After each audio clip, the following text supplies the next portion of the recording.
Assalamualaikum warahmatullahi wabarakatuh.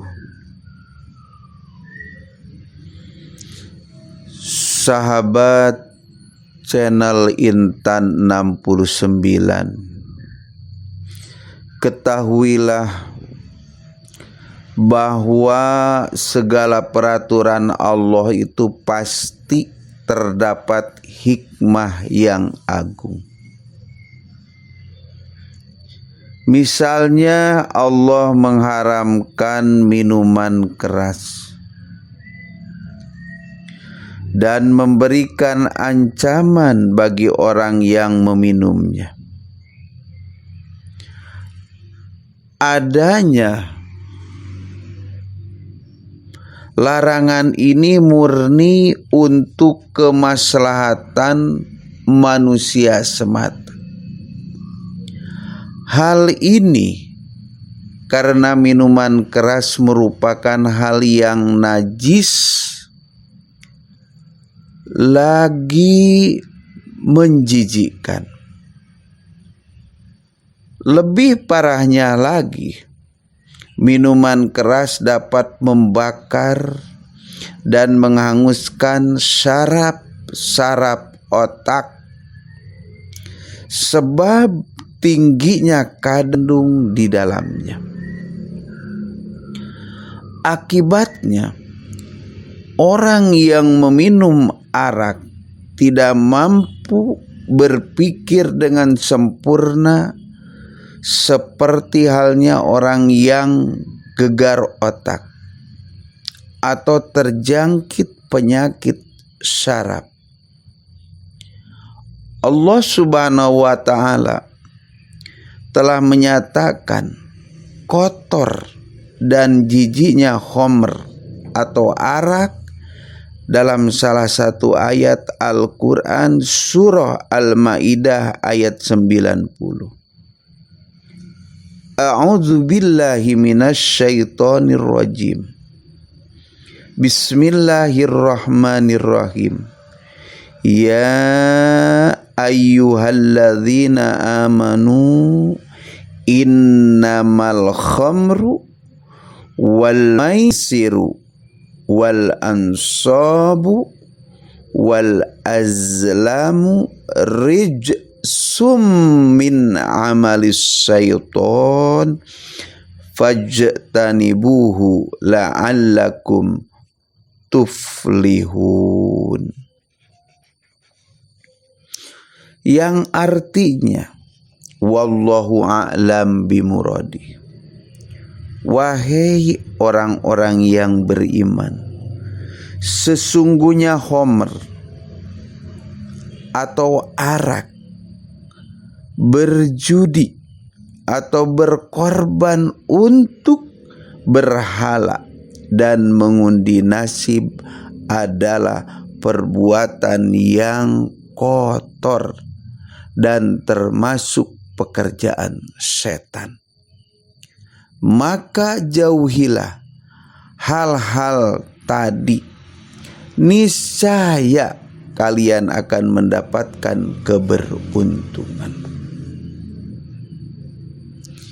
Demikianlah Allah menisbatkan minuman keras sebagai perbuatan setan, sehingga kita diperintahkan agar senantiasa menjauhi barang laknat dan penyebab kebobrokan moral ini. Sahabat channel Intan 69, Indonesia, negara kita tercinta, sekarang ini sudah termasuk darurat narkoba. Hampir tiap hari, bahkan tiap waktu di televisi diberitakan tentang penangkapan terhadap bandar narkoba, pengedar, pemakai. Siapa yang menjadi korban? Tiada lain, hanya generasi muda kita. Kalangan para pelajar, kalangan artis, bahkan tidak sedikit oknum para pejabat menjadi korban narkoba yang seharusnya beliau-beliau itu menjadi panutan masyarakat.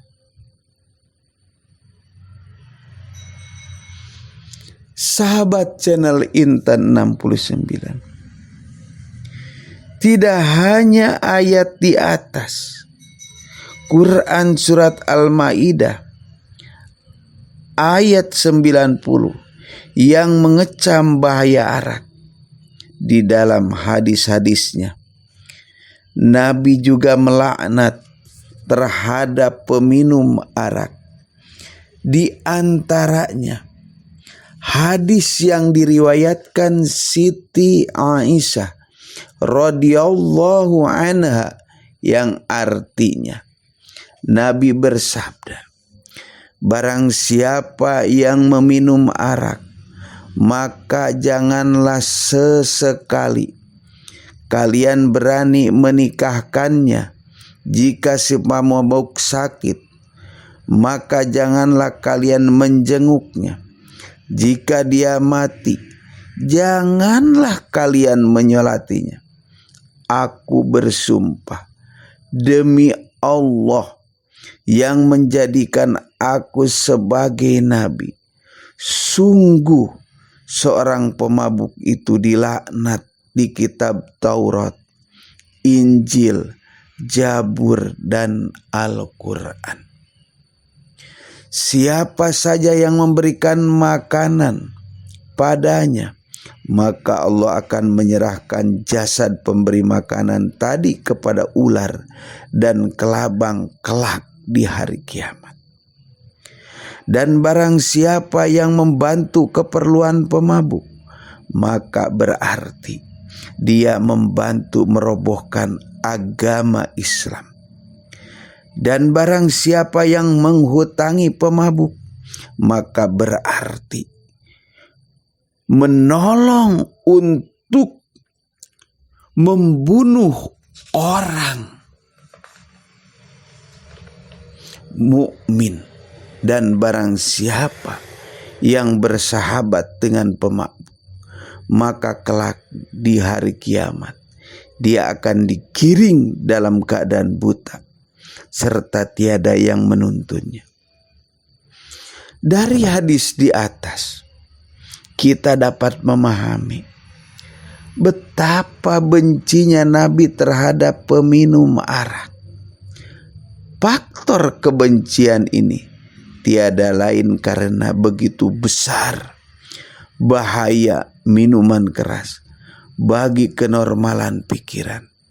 Sebab jika sampai akal tidak normal, maka sekali ucapan dan perilaku tidak terkontrol, sehingga dengan mudahnya berbuat maksiat, melakukan perusakan, menyakiti orang lain, bahkan tidak segan-segan membunuhnya. Dari itu, marilah kita jaga diri kita, anak cucu kita, keluarga kita, dan teman-teman, supaya jangan sekali-kali melakukan dosa besar ini. Kenikmatannya sangatlah sedikit, tidak sebanding dengan akibat yang ditimbulkannya. Sahabat channel Intan 69, sangatlah banyak akibat buruk dan kerugian yang ditimbulkan karena meminum arak, seperti yang disebutkan oleh Syekh Abu Laith bahwa minum arak memiliki 10 akibat buruk. Pertama, minum arak menyebabkan seseorang derajat dengan orang gila. sehingga menjadi bahan tertawaan. Anak-anak kecil juga menjadi tercela di mata orang yang berpikiran normal. Yang kedua, minum arak menyebabkan hilangnya akal dan habisnya harta. Yang ketiga, minum arak menyebabkan timbulnya permusuhan antara teman dekat dan saudara. Yang keempat, menjadikan lalai kepada Allah juga pada sholat. Yang kelima, memicu perbuatan zina. Karena orang yang sedang mabuk tidak sadar kalau dirinya mengeluarkan kata-kata talak atau cerai, padahal talaknya tetap dihukumi jadi. Minum arak merupakan kunci dari segala kejelekan, sebab seorang yang sedang mabuk sangat mudah untuk berbuat segala yang negatif. Yang ketujuh, menyakiti kepada malaikat yang bertugas menjaga setiap insan, karena dengan minum arak berarti membawa malaikat ke tempat berbuat fasik. Yang kedelapan, mengakibatkan wajibnya vonis 80 cambukan. Jika vonis ini belum dilaksanakan di dunia, niscaya di akhirat akan dicambuk dengan cemeti dari api neraka. Yang kesembilan, minum arak berarti mengunci pintu langit dari dirinya, karena minum arak menyebabkan segala amal baik dan doa ditolak selama 40 hari. Yang kesepuluh, minum arak sangat mengkhawatirkan mati dalam keadaan hilangnya iman. Naudzubillah, summa naudzubillah. Semoga bermanfaat bagi kita semuanya, khususnya sahabat channel Intan 69. Assalamualaikum warahmatullahi wabarakatuh.